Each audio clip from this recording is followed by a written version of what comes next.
बिस्मिल्लाहिर्रहमानिर्रहीम। जनाब सदर, मैं आपकी तवज्जो इस तरफ चाहता हूँ आपके माध्यम से कि मैं वाहिद आदमी हूँ इस सदन में जिसमें वन मैन कमेटी आपके द्वारा बनाई गई सरकार के, और मैं उसमें पेश हुआ 123 प्रॉपर्टी में। जस्टिस आर्यन ने जो रिपोर्ट पेश की, आज तक वक्फ बोर्ड को नहीं बताया गया, चूंकि वो आपकी मंशा के खिलाफ थी और गवर्नमेंट की मंशा के मुताबिक नहीं थी। 123 प्रॉपर्टी में जब मंशा के खिलाफ हमारे नहीं आई, मंशा के मुताबिक नहीं आई, तो हमने 2 मैन कमेटी बनाई और 2 मैन कमेटी ने भी कोई रिपोर्ट वक्फ बोर्ड को नहीं दी, जबकि वक्फ एक्ट जो है 1995 जो है वो पार्लियामेंट से पास शुदा है कि हम पार्लियामेंट के जो एहतराम है उसका नहीं कर रहे, उसके हुकूक का। इसी तरह से सर सूबाई हुकूमतों को इख्तियार दिया गया। सर हिंदू एंडोमेंट में जो कर्नाटका और तमिलनाडु में है वहां कोई मुस्लिम नहीं हो सकता, और 26 में आर्टिकल 26 का वायोलेशन है। 4 धाम में ये लिखा हुआ वाज़े तौर पर कि सिर्फ हिंदू होगा। बिहार उड़ीसा में भी यही लिखा हुआ है। पंजाब हरियाणा में गुरुद्वारा प्रबंधक कमेटी में सिर्फ सिख होगा ओनली, और ये उनका अधिकार है जिसको माना गया है। लेकिन मुस्लिम के साथ में यह अन्याय क्यों है? और सुन लीजिए सर मैं आपकी तवज्जो के चाहता हूं, दुनिया का सबसे पहला वक़फ़ खाने काबा मक्के में है। क्या हम उसके ऊपर भी सवाल उठाएंगे कि वहां पर भी हमारा कोई हिंदू भाई हो? हम अपने वकार को, अपनी इज्जत को, अपने मुल्क की, अपने शान को, अपने संविधान को खुद अपने पैरों तले रौंद रहे हैं। और वक़फ़ एक मुसलमानों का मजहबी अमल है, एक मजहबी फरीजा है। इससे उनको महरूम कॉन्स्टिट्यूशन के जरिए से भी कोई ताकत नहीं कर सकती। सर ये हम बहुत बड़ी गलती करने जा रहे हैं जिसका खुमियाजा हमें अभी नहीं सदियों तक हम भुगतते रहेंगे, क्योंकि हम खुद अपने कॉन्स्टिट्यूशन को, संविधान को, उसकी पामाली कर रहे हैं। अगर हमें इस सिलसिले में मैंने सर पूरा मैंने उसको मध्यम से पढ़ा है और मैंने पूरी 40 तरामीम जो उसमें गलत है उसको लिखकर जो है वो मैं लेकर आया हूँ। सर इसके जरिए से सरकारी अमले को बाज़ाब्ता तौर पर यह हक आखिर तो कलेक्टर को दिया जा रहा है। सर्वे कमिश्नर के इख्तियारात खत्म किए जा रहे हैं। आखिर सर्वे कमिश्नर भी तो गवर्नमेंट ऑफ इंडिया का होता है।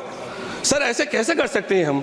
और फिर सर उसमें मेरे मजहब के मुतालिक चीजें हैं तो वो कैसे कोई दूसरा तय करेगा? क्या कुरान में क्या लिखा है, फिक़ा में क्या लिखा है, इस्लाम में क्या लिखा है, ये आप तय करेंगे या मैं तय करूंगा? सर इससे हम मजहब में दखलंदाजी कर रहे हैं, इंटरफेरेंस ऑफ द रिलीजन कर रहे हैं। सर इस तरह के कवानीन से मुल्क की शाख को नुकसान पहुंचेगा। कॉन्स्टिट्यूशन की स्पिरिट हम खत्म कर देंगे, और अगर ये होगा तो कोई भी अकलियत, कोई भी माइनॉरिटी अपने आप को हिंदुस्तान में सेफ नहीं करेगी। पिछले दिनों सिखों के साथ भी ये हुआ, और कुछ ईसाई भाइयों के साथ भी इस तरह के वाकयात हुए हैं, जिसकी वजह से सब लोग अपने आप को असहाय महसूस कर रहे हैं। 10 साल से जो मुल्क में माइनॉरिटीज के साथ, उनके हुकूक के साथ, उनके रिलीजन फ्रीडम के साथ जो खिलवाड़ किया जा रहा है, उससे रूह कांप जाती है। और ऐसा महसूस होता है कहीं ऐसा ना हो कि जनता इन हुकूक के लिए, कॉन्स्टिट्यूशन को बचाने के लिए दोबारा सड़कों पर आ जाएगी।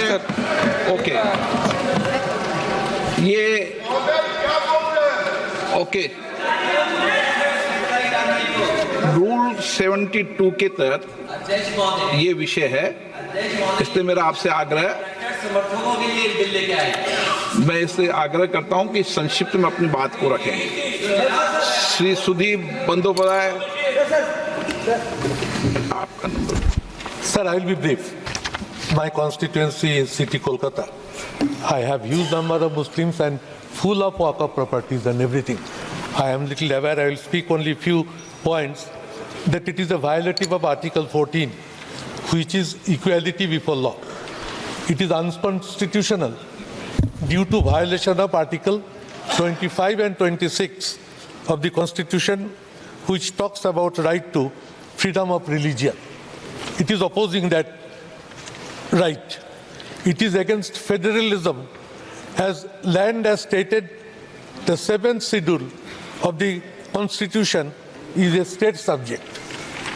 In Sardar Sayyidana Tahir Saifuddin Sahib versus State of Bombay, 1962, the Supreme Court ruled that states should not interfere in the matters of religion.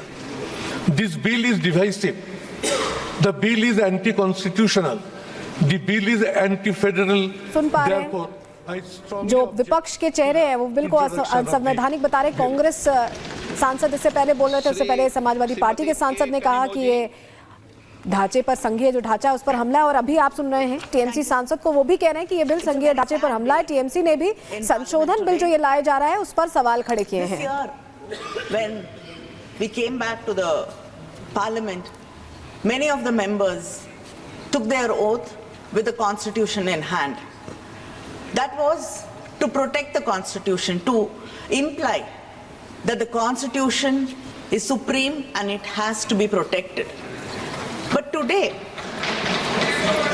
we see that this government is blatantly going against the constitution.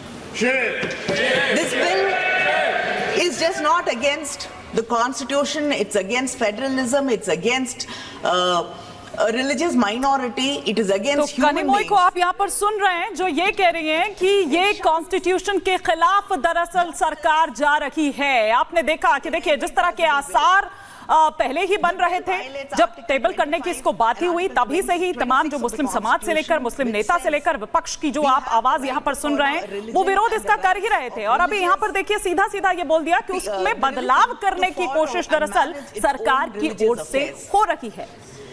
The bill allows non-Muslims to be a part of the work board.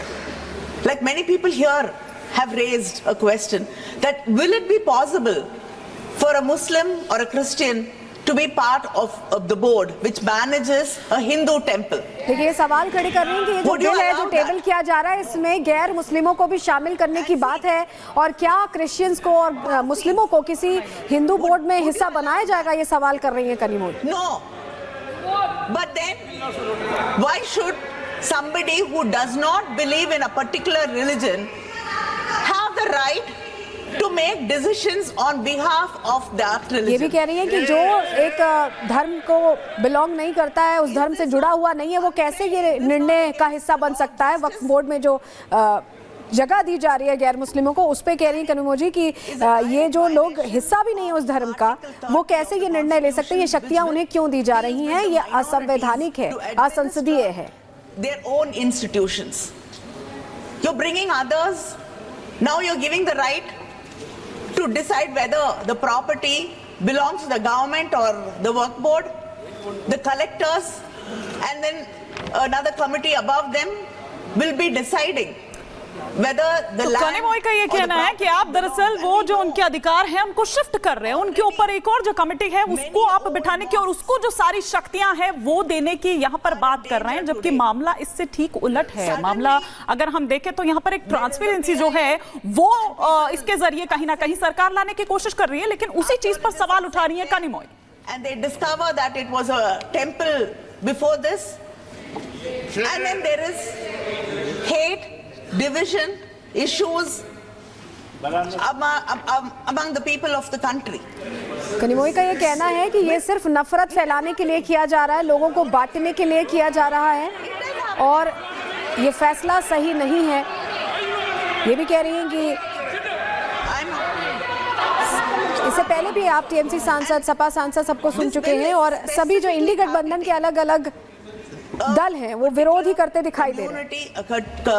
A particular religious group, and it violates Article 14 of the Constitution, which says equality before law, and it is omitting Section 40 of the existing bill, which deals with the powers of the work board to decide whether a property is the work board जो property को or लेकर not. Transparency लाने की बात है, देखिए पूरी दुनिया में जो भारत का वक्फ बोर्ड है, सबसे ज्यादा प्रॉपर्टी भारत के वक्फ बोर्ड के पास है, चाहे मुस्लिम देशों से भी हम कंपेयर करें, और इसी को लेकर ट्रांसपेरेंसी लाने के प्रावधान रखे गए थे, क्योंकि अभी अगर कोई केस होता है और वक्फ बोर्ड किसी प्रॉपर्टी पर अपना हक जाहिर करता है तो मामला वक्फ बोर्ड ही तय करता है कि प्रॉपर्टी किसकी है, कोर्ट भी जाने का प्रावधान नहीं है। वो प्रावधान यहाँ लाया जा रहा है, उसी पर कनिमोई ये कह रही हैं कि ये एक तरीका है सिर्फ प्रॉपर्टी वापस लेने का या उसको अपने हाथ में करने का, और ये बिल इसीलिए लाया जा रहा है क्योंकि दरअसल इससे पहले जो प्रावधान है या जो अधिकार दिए गए हैं उसके जरिए एक बार अगर वक्फ को प्रॉपर्टी चली जाती है तो फिर वो वापस नहीं ली जा सकती है। तो ये दरअसल यहाँ पर सवाल उठाते हुए तमाम जो विपक्षी जो यहाँ पर नुमाइंदे हैं, जो सांसद हैं, वो ये कहते हुए कि हैसियत को कम करने की कोशिश हो रही है और ताकत को शिफ्ट किया जा रहा है। ललन सिंह क्या कुछ कह रहे हैं, सुन लेते हैं। This is not JDU is a party here. JDU is a party here. Whether it is opposing or supporting, I have to record. Lalan Singh बोलना शुरू कर रहे हैं, उससे पहले हंगामा हो रहा है और इसी को लेकर जेडीयू एक पार्टी है, वो अपनी बात कहेगी, चाहे सपोर्ट में चाहे विरोध में। ललन सिंह ये कह रहे हैं। अध्यक्ष महोदय, कई माननीय सदस्यों की बात सुनने से ऐसा लग रहा है जैसे यह जो संशोधन लाया गया वक्फ बोर्ड के कानून में, यह मुसलमान विरोधी है। कहां से ये मुसलमान विरोधी है? कौन सा इसका कानून मुसलमान विरोधी बताता है? यहाँ उदाहरण दिया जा रहा है कि अयोध्या की मंदिर गुरुवायूर, अरे मंदिर और संस्था में अगर अंतर आपको नहीं समझ में आ रहा है तो आप कौन सा तर्क खोज रहे हैं? अरे ये मंदिर नहीं है, आपके मस्जिद को छेड़छाड़ करने का प्रयास नहीं किया जा रहा है। यह एक कानून से